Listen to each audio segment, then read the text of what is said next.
yun dyan sa may labas, sa may reception area. Wow. May reception area. Yan, sa may reception. Yan. Ang title po ito is the Bible Basics for Believers, lesson number 13. Liberty in Christ. Liberty, ibig sabihin ko ng liberty is kalayaan. No? Kalayaan, liberty. Ibig sabihin nun, ito po ay liberated. No? Kapag kasi sabi nila liberated, ito doon po ay marami. No? When we get saved, we are free from the bondages of sin so that we can serve God. Yan, sabi po ito nun, tayo po ay makilala sa Panginoon. Tayo po ay kinalaya mula sa kasalanan upang tayo po ay malaya makapaglingkod sa Panginoon. Alam niyo po, the time po na tayo po ay hindi maligtas, alam niyo po tayo po ay nakakulong. Nakakulong saan? Nakakulong po tayo sa sarili natin mga gusto. Wala tayong ibang inisip, kundi sarili natin.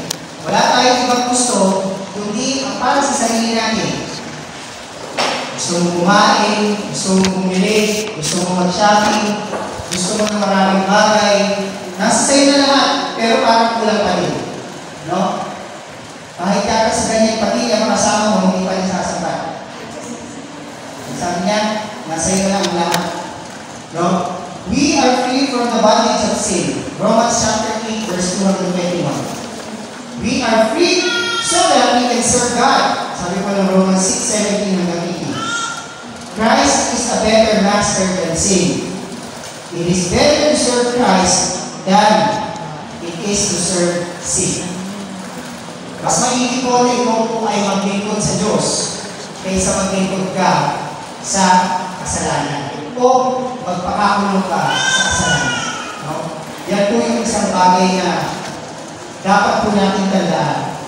Mas maigi pong Diyos ang ating pong Panginoong Jesus kaysa sa kasalanan. Kasi kapag sa kasalanan, alam naman natin, all things, no, na bunga ng ating kasalanan will lead us into death.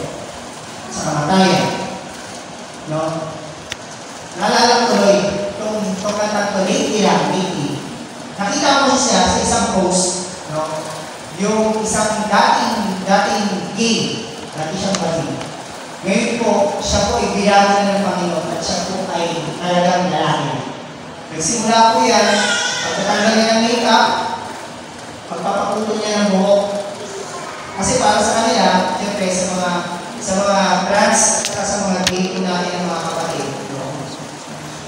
Malaking thing sa kanila yung kanilang kultura. Meron kasi mga gay na parang ganito lang, katulad ko lang.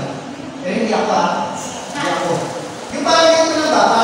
Parang ganito lang din sila. Malamit, hindi sila nag-cross-dress. Pero sa mga cross-dresser kasi iba. No? So, it means something to them, yung kanilang physicality. So, nagsimula sa pagpapagupit ka ng bukat ngayon, hindi natin siya ng Panginoon. Well, may kumakanta dun sa background. Ang title po ng kanta is When Death Was Arrested. Yun po yung title na. Alam ko lang kung ganda po ng meaning.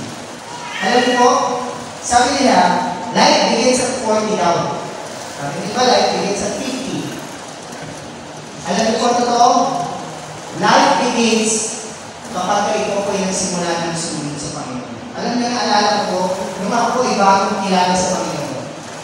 Yun yung time na nararamdaman ko yung parang ako po ay meron bagong buhay, meron bagong pagkatao. Kayo po ba hanggang ngayon sa iba pa rin sa inyo, yung pagkakakilala nyo sa Panginoon? Kasi sa akin ba, parang narikindel po siya, parang siya nag-apoy-ulit. Nung narinig ko yung kanta niya, ang ganda po ng meaning ng kanta. No? Ang ganda po ng meaning ng kanta. Kapag ka nagsimula ka po, isuko yung sarili mo sa Panginoon,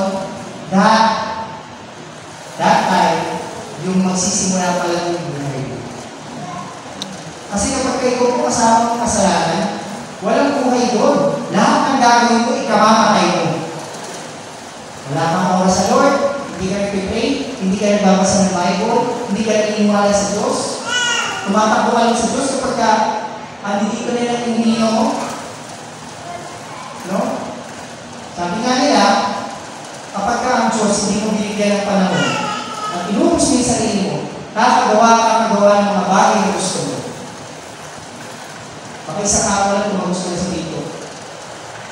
Hindi ka na nagpapahinga, wala ka nang ginawa, kundi ubusin mo oras sa pagtatrabaho, paglilinis ng bahay mo, no? Sa mga nanay, hindi na papansin, araw-araw kayo nililinis, pero araw-araw magabi. Oo, yan tama. Hindi na natapos yung linis ko. Hindi na tatapos. No? Kaya, kung araw ng linggo, ito kapag araw ng linggo, pag araw ng Sunday, kahit may labanan kayo, unahin yung Lord. Yeah. Amen po? Yes. Kasi, yung labanan hindi naman yung mauubusin.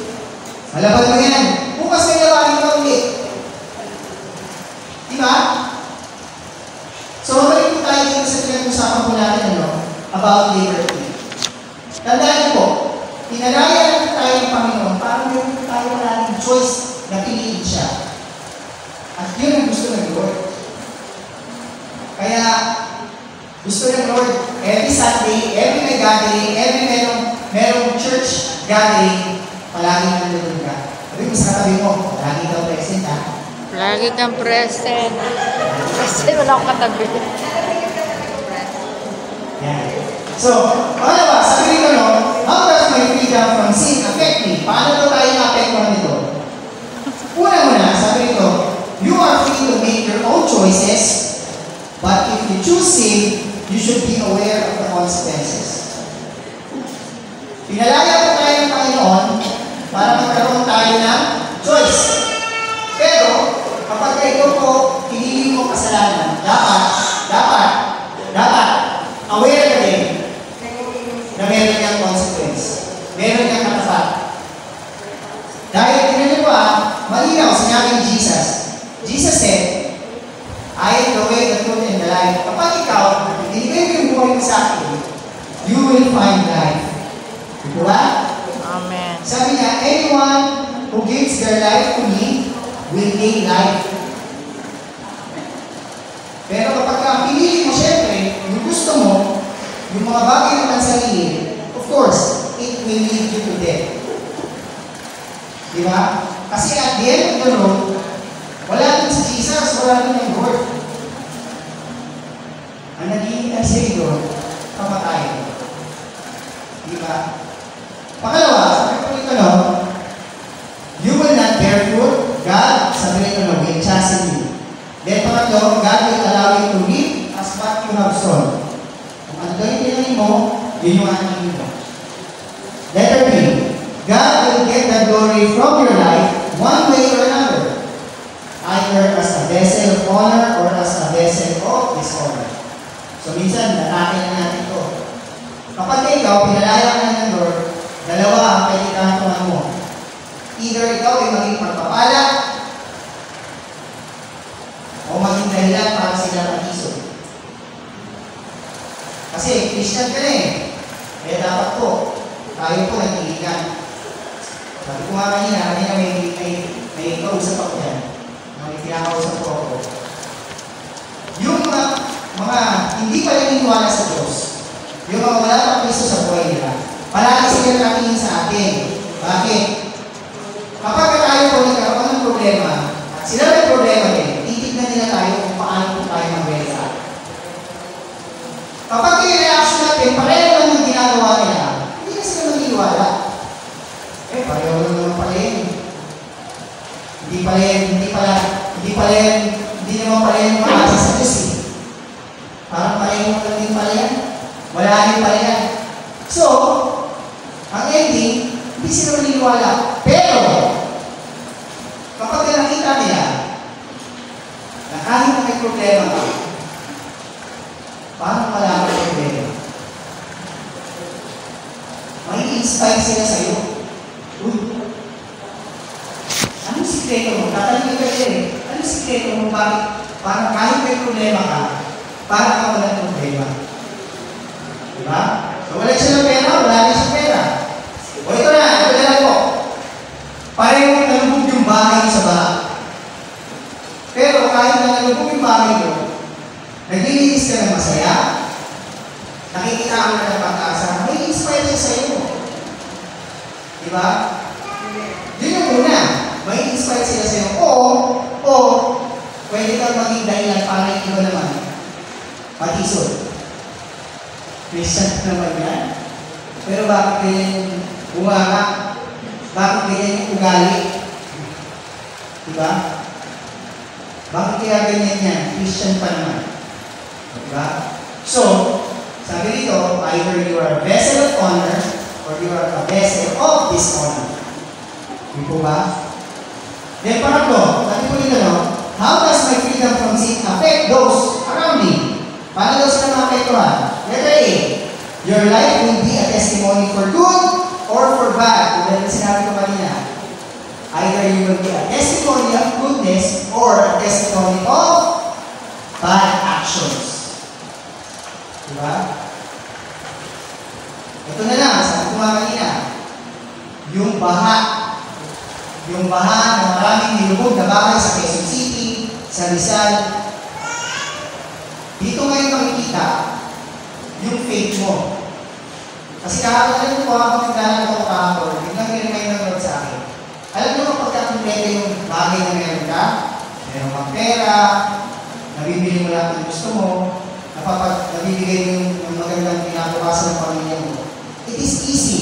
It is easy na sumunod sa Lord. Kailan ba sinusubok ang faith mo? Sinusubok ang faith mo kapag ikaw ay faith. Nasusubok yung faith mo kapag ikaw ay talagang tinitest. No? So, dito makikita kung sino yung priority mo. Amen po? Amen. Amen? Amen.